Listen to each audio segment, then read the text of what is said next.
Hey everybody, welcome to another Canine Cop Shop Talk. And today I have Daryl Gaunt with me with Paraclete Canine. And Daryl, you've been in business with Paraclete for 5 years, correct? Yes, sir. 5 years. And I got to mention that you are presently an active LEO canine handler. Yes, sir. For Los Angeles County Sheriffs. Bingo, Los Angeles, LA. So man, you guys get deployed a lot. Yes, we do. We average around 600 deployments a year, 300 SWAT deployments. So yeah, we're a little busy. Yeah, I bet you are. Well, heavily populated area, lots of crime. So yeah, I'm sure you guys keep popping. So to give our viewers a little bit about your history, and then I'm going to let you go a little bit deeper with that. But Daryl's been training canines for 41 years, started when he was 14 years old. I'm not kidding, You're right? killing me. Oh. Start doing the numbers, and that's when you're like, oh my God, where'd the time Yeah, go? it has been that long. Yeah. Yep. And then you spent some time in the Army as a handler as well. Yes, sir. So in other words, you have 41 years of solid experience on a very professional level, both in the Army and with the LA County Sheriff's Department. Yes, sir. Yeah. So I really like to talk to people with a background like yours because I think together we can shed some light on some myths. And Hopefully, yes. what we're going to get into. But first, I'd like you to give us a little background on how all this came to be. Like what got you from 14 to here? So can you tell us a little bit about that? Absolutely. So my dad was one of the original, canine handlers for Inglewood PD. And Inglewood, if you don't know, is in Southern California here. When you fly into LAX, the area you fly into, that south central area, is Inglewood. So it was a very high crime area. And there were only 4 handlers at the time. The dogs that they used to have, that was 78. So the dogs we used to get weren't the nice social stable dogs we have now. No, they were idiots. And my dad, I was 14, and he goes, hey, I need someone to be a bite dummy. So here's what we call a puppy sleeve now. It wasn't a full bite suit or a hard sleeve. They gave me a puppy sleeve. And said, stick this on your arm and go out in the corporate yard somewhere and find somewhere to hide. So being 14 years old and being the smartest man on the planet, because I'm a 14-year-old male, I hide under a bus, flat. Yeah, it was a great spot to hide for a dog. Yeah. So I got bit in the behind, let's say, for my first bite. Yeah, so it was awesome. Taught me to be a really skilled decoy. Yeah. Fast forward through that, I decoyed for them for a number of years. I joined the LA Shooting Club that my dad was the founder of. And I did the training director there for a while on an apprenticeship, did a lot of their helper work for another 4 years until I was 18 and went in the Army. I did 10 years in the Army. 5 of it was as a canine handler. I was an MP, military policeman. 5 years of that as a canine handler overseas in Germany. Got out from that in 91 and went directly to the Sheriff's Department. Been there for 30 years. Worked the jails, worked South Central LA for 7 years down in Century Station, and then got to the canine unit. So our department's a little different than most departments. It takes 10 to 12 years on the department before we're even considered for canine. Wow. When you go to canine, you actually go to the SWAT side first. You get all your qualifications on the SWAT side. They give you the thumbs up or the thumbs down after 6 months on the team. And if you get the thumbs up, hopefully, then you come to the canine side to me. I go get you a dog. We train you up on the dog side. So all of our canine handlers are SWAT guys first. Then you become a canine handler. That's interesting. For my department, we have 12 full-time dogs for patrol. All of our dogs are SWAT qualified. They're all on SWAT side. And then we supplement patrol for whatever requirements they have. No kidding. About 10 years ago, I was hired by Adler Horse International, which is the main vendor here for the West Coast that we get our dogs from. Dave Reaver, if anybody knows Dave, and now his son Mike took over the business. And I've been an instructor out there for 10 years also. So, and then 5 years ago, let me back up. About 8, 9 years ago, I started a tactical canine course for the LA County Sheriffs. We run it twice a year. We only limit to 8 dogs. So there was about a 3-year waiting list. So a lot of my buddies were like, hey, I can't get in your school. I can't get in the class. What the hell? hey, can you come out and just teach us on the side? So I started doing that 6, 7 years ago. Yeah, I'll come out, and they were paying me in beer and pizza and, you know, Starbucks cards and all kinds of crap because I was just doing it as a favor for these guys. So pretty soon my wife got tired of having beer and pizza stocked up in the garage and says, hey, you gotta figure another way to do this. So I had to start the business. Mm-hmm. The idea originally was I was going to retire, which is coming up soon. I was going to retire and start the business. Well, I had to start a little bit early. Mm-hmm. And once I started it, it kind of exploded on me and got out of hand. And I've had to put a cap on it because I was still working full-time as a deputy. Right. And at Adlerhorst. So I was juggling 3 different things. So now I'm getting ready to pull the plug on the sheriff's department. I've hit my 30 years, and I'm getting ready to do the Paraclete Canine full-time. So, well, that's good. That's in a nutshell. Yeah, at least you get a jump start on that, though. I mean, being too busy is a good problem to have. Oh, yeah. Yeah, I never complain. God's good to me. He always puts enough work in that I can't get in too much trouble at home. Yeah, that's good. After about 2 days, my wife starts looking at my watch going, hey, don't you have somewhere you need to be? Yes, dear, I do. Yeah, I'll go somewhere. So that's why I had to just buy that big camper that I was telling you about. It's now my mobile command post for Paraclete Canine. That's awesome. So, yeah. And it gives your wife a break. Yes, that's the most important part. Yeah.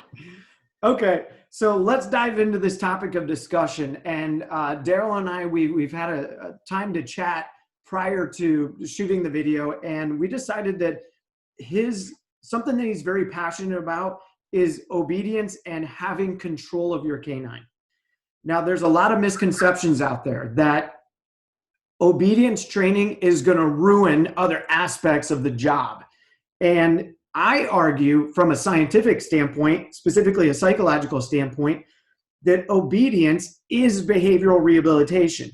Yes. So what Daryl is proposing, and that he has been proposing for so many years, is that obedience is about controlling the behaviors of the dog, which means when it matters, the dog is subconsciously programmed to comply with the handler. Is that accurate? Absolutely, yes. Spot on. So then, as we talked about on the phone, our behaviors come from our beliefs about a situation. So if a dog believes that the handler is in control of a scenario or situation, then they behave in a way that supports what the handler or the trainer has been repeating, because we program that subconscious mind through the repetition. So I think what we want to hear from you, now that we've established that obedience is behavioral modification, what's your top technique to begin to gain control, or to gain control of the behaviors of the dog? That's simple. It's consistency. All my handlers lack consistency. I get calls all the time. Hey, I got this problem. Blah, blah, my dog's doing this. My dog's doing that. You don't have a dog problem. You have what I call a monkey problem. So my handlers are monkeys. The guys holding the leash are just monkeys holding dogs. They're dog chauffeurs. Yep. The reason we use the dogs is because they have an innate ability to do the job we ask them to do. All we have to do is kind of shape that and get them to the right place and let them do what they're supposed to do. Right. The problem is our handlers get too involved in it, and they're overusing their monkey brain. Right. Which is my problem. So consistency is my biggest pet peeve. All my guys that train with me always laugh, because one of my favorite sayings is, there must be an echo in this place, because I know you didn't tell that dog to do something twice. Right. If you tell the dog sit, he gets one chance at it. Dogs are black and white animals. Excuse me. They believe that they're either pregnant or not. There's no gray area. It's not half pregnant. It's not. If I say sit and you hover above a sit and your ass isn't on the ground, that's disobedience, and you will be corrected for it. And if you're consistent with it, with the little things, when you send that dog on suspect and 5 feet before he gets to him, the guy gives up and you yell here, it's just like sit. You're pregnant or not. I'm telling you to come back, and there's consequences if you don't. We search, 99% of our searches are off leash. We're a find and bite agency. We have a lot of deployments, and we have to have a lot of control over our dogs. That's where this whole thing came, especially like my e-collar class. People think it's all about an e-collar class, and it's not. It's actually a behavior shaping class. That's why it's called behavior shaping, using an e-collar, and I give you about 7 other tools, including a leash, a choke chain, the tip of your boot, a rock you pick up, anything you can use humanely to correct the dog. All my training is based on pack mentality and pack belief. How would the dog react in a pack? Because a dog is a pack animal. They believe we're in a pack environment. They don't think, oh, I became a police canine. Now I'm living in a policeman's house. I'm doing a police job. No, it's just a different job in the pack. And that's how I always break things down to make guys understand. If you have consistency, you're honest with the dog, and you ask him to do the things that you know he already can do, then you'll get those performances at a higher level. Right. Now, one of the if I expand a little bit, but no, that's great. You got to reel me in sometimes, get me back in line. Honestly, that was really good information. A couple of things that I want to clarify from a science standpoint. One, I know because of our prior conversation that when you use the term pack or pack environment, that I know you know what it means, but I want to break this down for people that might read into this too much, because it's about association. Yeah. And I've questioned handlers that bring up the whole pack thing. And I said, okay, but humans are pack animals too. The problem with using the pack mentality is that the human brain goes to wolf because we associate pack with wolf. But science tells us, specifically John Roach with the National Geographic's News, states that our domesticated dogs originated from the Eurasian gray wolf about 16,500 years ago. That's a long time to be socializing with humans and not socializing with a wolf. Absolutely. There's a major definitive difference that if you hear somebody use the word pack mentality, they're actually talking about social mentality. Domesticated animals, yes. Right. But because they're a dog and they came from wolf, we still stick to the term pack mentality. But for the undereducated people, they think that wolves are really harsh on each other. That's true. Yes. That's where the whole grabbing the scruff and pinning them to the ground comes from. But does that technique really work for domestic dog? In my opinion, and based on the evidence, no, because they don't understand that. Now, if it's a safety issue, yeah, I'm going to hold that dog down so I don't get bit and go to the hospital because I got a job to do. Right. But as far as doing like the alpha role, the reason why that's become outdated is because the science has proved that it actually, with a domestic dog, because they don't understand that language, they can easily interpret that in a way that we don't intend for them to interpret. Right. So I just wanted to touch on that real quick, that an experienced trainer like you and the others, when they talk about pack, they instantly know we're not talking about wolves. We're just saying that for this animal, we're creating a social environment. Exactly. It's how he was raised. It was how his parents were raised. It was how the domesticated dog 40 years ago was raised, and how they've interacted with us and what is accepted norm and not accepted.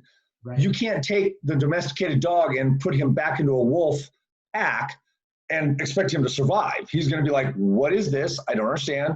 And he's going to get killed. Right. Because, like you said, they're very harsh on each other, where domesticated dogs aren't the same type of animal in the wild. That's why when people try to pull wolf hybrids out after one generation, they're like, oh, no, he's fine. No, he's not fine. Right. He's still a wolf. No. When push comes to shove, he will become a wolf. A domesticated dog won't. A domesticated dog will fall back to his innate behaviors that he's been bred into for the thousands of years. So yeah, we agree with that. And yeah, that alpha roll just kills me when guys say, yeah, alpha roll. Dude, relax. Like I said, other than safety, yes. Right. That's when people say, I've got an alpha dog. Really? How was the fight this morning?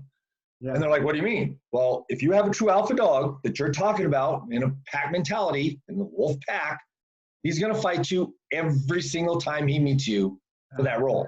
Yep. And they go, oh, yeah. No, you've got a beta dog. You may have a good, strong beta dog, but you do not have an alpha unless you're fighting them every morning. You know, and that kills me too, by the way. That's an excellent topic you just brought up, because I have people all the time that go to the trainers and, you know, more or less that we're talking about civilians and pet dog owners, but I get it, the occasional handlers too. They're like, shoot, I just lost my train of thought. What were we just talking about? The alpha and yeah. I'm sorry, the alpha. Yeah, that's okay. My brain was going trying to focus on too many different things at once. Yes, alpha. They'll say my dog is alpha over the car. Oh yeah. No, because or the couch, or my dog is alpha over the front door. No, because the definition of alpha is total control. Absolutely, yes. Yeah. And that's what you said right there that was so profound to me, and hearing that from another trainer that gets it. Because you're right. You would constantly be fighting with a true alpha dog. Yeah. So I think the term gets overused. The dog is not being alpha. And you picked the great terminology for that. Your dog is beta. It may be a strong beta, but yeah, I agree. Yeah, absolutely. So, okay, the other thing that I do want to talk to you about is this. You had mentioned, we talked about correction, and you talked about different things, the tip of a boot or the e-collar or whatnot. And I wanted to get your opinion.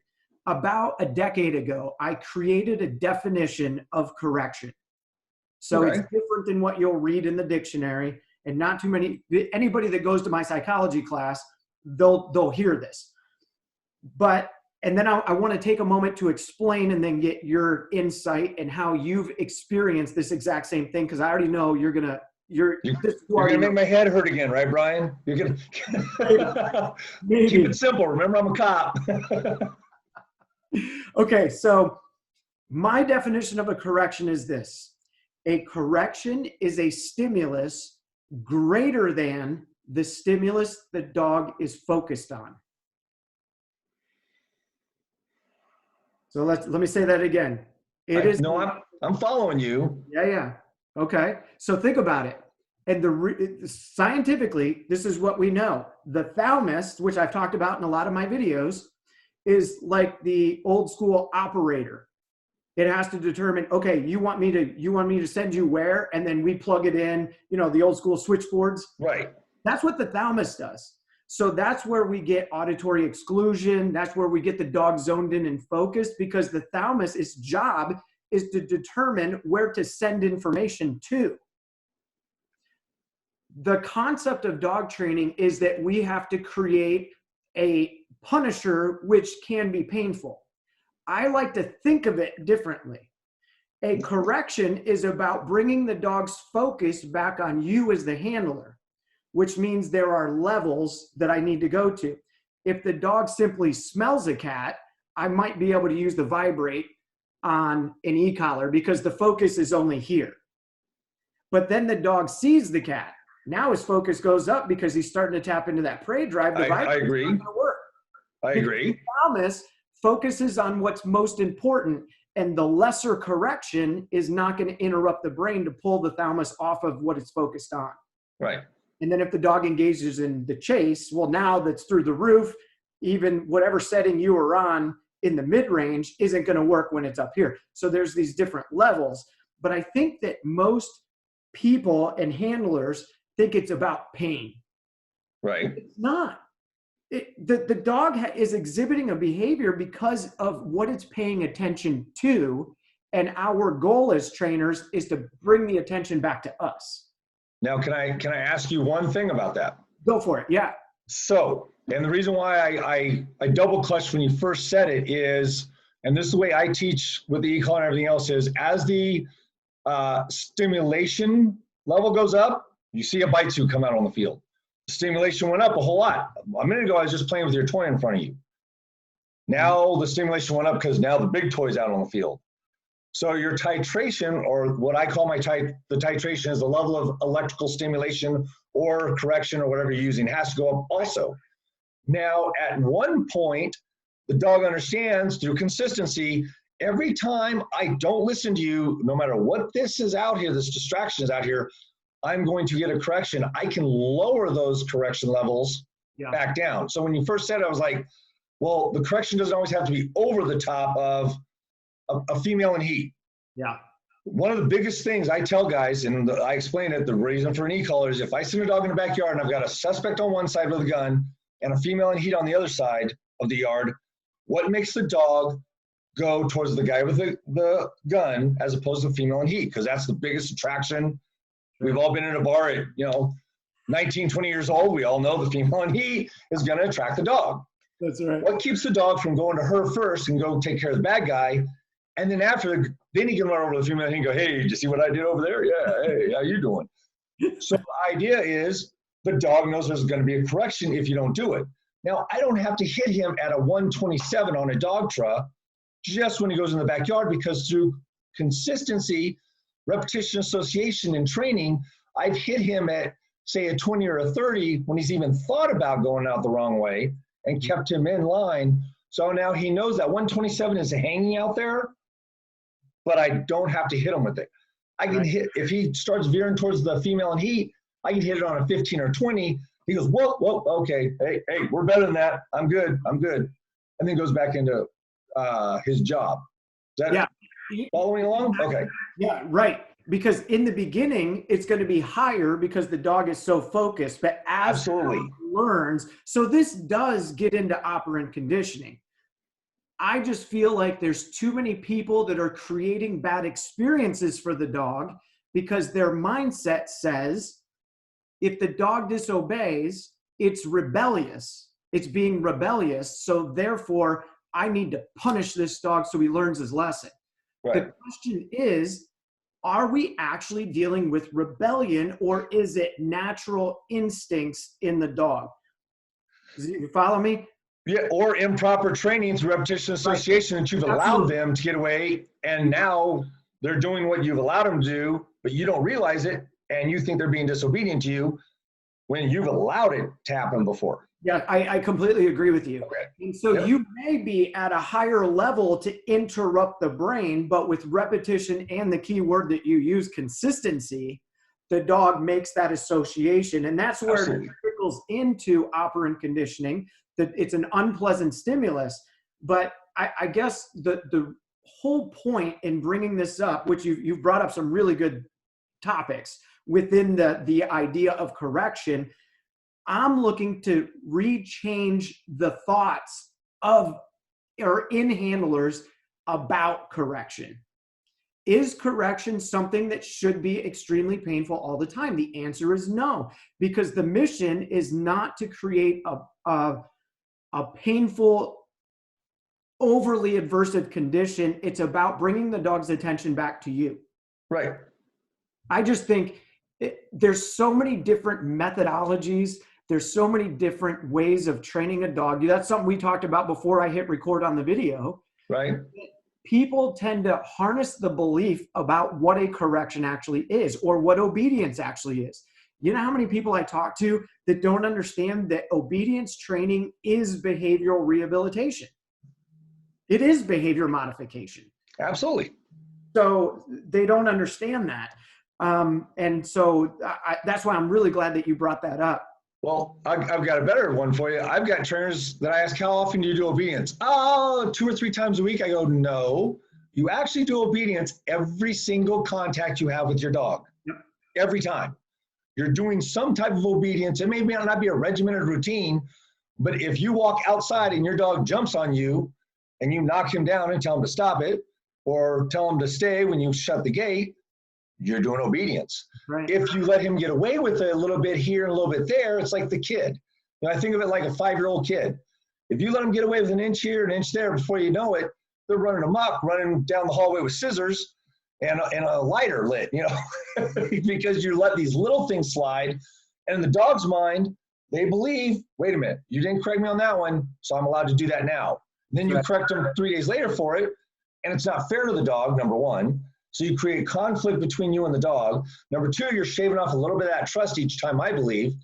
And number 3 is the dog doesn't trust you. When you say, do this in a really, really high speed situation, the dog's like, no, I don't think I'm going to listen to you. Yep. Because in my belief, and this is what I teach, even the bite command is an obedience routine. It's not a release. Everyone thinks, oh, I'm free to go. No, I'm telling you, go bite that guy right there and hold on to him. That's an obedience. Now, it's a fun obedience for them. They love it, obviously, but it's an obedience, just like a release. People, when they come to my classes, they go, I'm having a problem with my out. He won't let go of the toy. I go, he's going to let go of the toy. And in about 10 seconds, I've got the dog letting go of the toy. Now, like you said, that's because I'm going to drop the hammer on him, and I'm very black and white with them. Yeah, Me coming with no baggage to this dog, and I never, 90% of the time, the dogs are either off leash or I'm within their kill zone. I don't believe in this crap of behind a fence and smacking the dog with a stick or hitting them with an e-collar when they can't get to me. I'm honest with the dog. When I correct the dog, he knows why he's being corrected. He knows it's a fair correction. And if I overcorrect him, he knows he can come back to me and say, no, that was unfair. I didn't like that. And in our dog's world, it's either fight or flight. And our dogs, hopefully, if we got the right dog, aren't going to run away. They're going to turn around and bite you. Right. And that's the honesty I have with the dogs. Like I said, I hate correcting muzzled dogs, although sometimes we have to because they're in a muzzled situation. Right. But when I'm training my dogs, most of the time, they're off leash. They're sitting next to the handler. I go, okay, 2 announcements, send the dog to search. They'll start their announcements, and the dog will yelp or bark or something. And I have a stick, and I'm standing next to the handler, and I don't even really know this dog. And I'll yell phooey and smack the dog with a stick one time. Right. And the dog looks at me and goes, hey, you do know I'm off leash, right? Yeah. You know I'm not muzzled? Yeah. Okay, just checking. And then he goes back into his surveillance position because it's a fair correction. He knew he was being disobedient. He did something he wasn't supposed to do that he knows isn't in the norm, and he accepted the correction and then was quiet. And after he was quiet, he got his reward of being released. And that's my belief. Yeah. I'm very honest with the dogs in that way. Yeah, and I think that that's a really good mindset to have. And the reason why I appreciate what you're saying is because in the last 3 to 5 years, I don't have the case study in front of me. There's actually many case studies, but the question was posed, can dogs infer, or can they have inferences? Meaning, can they reason and rationalize a situation? And what we found scientifically is, yes, they can. So what you're saying is you're creating this ability for the dog to make sense and to rationalize with you rather than just, you're a jerk, I'm going to eat you, done deal. Yeah. It goes back to the socialization concept model of, like we were talking about, the pack. Yeah. That's what they've understood. That's right. It's interaction. A lot of my handlers, I want to punch them in the throat sometimes. They go, don't touch my dog. Don't praise my dog. Don't correct my dog. Don't do that. What are you talking about, dummy? Yeah. If I've got backup officers, they're part of the pack. They should be allowed to correct or reward my dog, my belief. Yep. Because if they aren't allowed that, and they make a mistake and step on the dog's paw or something else, and the dog realizes, guess what? You aren't allowed to correct me or reward me, so that means I'm over you, so I get to correct you if you do something. That's our mentality. So do you believe that's the leading cause of fellow officers getting attacked by a police canine? No, the leading cause is stupid monkeys not having a proper sight picture when they release the dog. They're focused on threat and not dog. If you look down at your dog before you let go of that leash or that collar, the dog can't lie to you. If the dog's looking at your backup, instead of the guy running down the street, because your backup's closer and screaming and yelling, he's the only active person he can see, and you let the dog go while you're looking at the suspect down the street, and the dog goes over and grabs your partner, that's your fault. Yeah. If I've got a perfect example for you. We were set up in a SWAT configuration, so we had armor on both sides of the vehicle, and the canine handler was watching the suspect, and he wasn't watching his dog. And the thing I tell him, before you let go of that missile, double check where he's looking. Yeah. Well, around the back of one of the pieces of armor was one of our paramedics who was bored because it's a SWAT thing and he doesn't have anything to do right now. So he kept looking around the corner of the armor and looking around the corner of the armor. Well, every time he looked around the corner, the dog saw him playing peekaboo behind this armor for like an hour. So the dog was so locked into him Yep. This guy could have had a bite suit in the car, and this dog was like absolutely struck on him. So when the SWAT team said, okay, they threw the flashbang, the guy became active. They went to send the dog. He let go of the dog. Dog ran right by the suspect, ran behind the ARV, and bit my paramedic. Wow. So, and that's the thing I always say, you know, dogs see pictures. That's what they see. So if you give the right picture, it's like when I see these guys, sometimes they're decoying for dogs in uniform with a bite sleeve in uniform. Mm-hmm. And I about lose my mind. I about start screaming and yelling like, what are you thinking? You're teaching the dog to bite guys in uniform. Don't do that. Right. Same thing when guys are doing muzzle fights, they've got like exterior vests, like the old flag vests and stuff on. We used to do that. And, you know, back in the 80s, 90s, and 2000s, that's awesome because none of the cops wore exterior vests. We didn't have that many SWAT, you know, guys running around with dogs.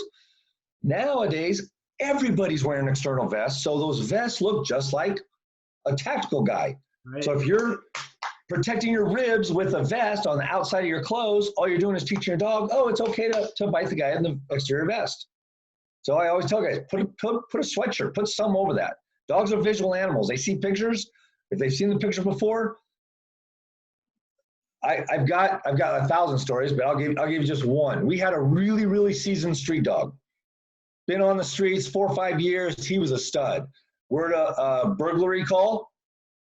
Open door, alarm. We make our announcements. We send the dog in. And it's a really big building, and it's where our internal affairs works, where the Office of Independent Review, which are the attorneys that we pay 6 figures to tell us how screwed up we are. Yeah, those guys. Yeah, they're housed there. Everybody. It's like 7:38 at night. Open door, alarm. We're like, okay, make our loud announcements because this is a righteous building. Send the dog into search. As we're moving through the building, dog searches, goes around the corner, and all, like I said, all of our searches, 99% are off leash. Mm-hmm. So the dog's roaming. Goes around the corner, out of sight for about 30 seconds, which is our rule. Hey, call that dog back so we can see where he's at. Then we hear, hey, whose dog is this? In a calm manner. Not like a suspect, not like someone surprised, like, hey, who brought the dog to work? Here. We get the dog back to us.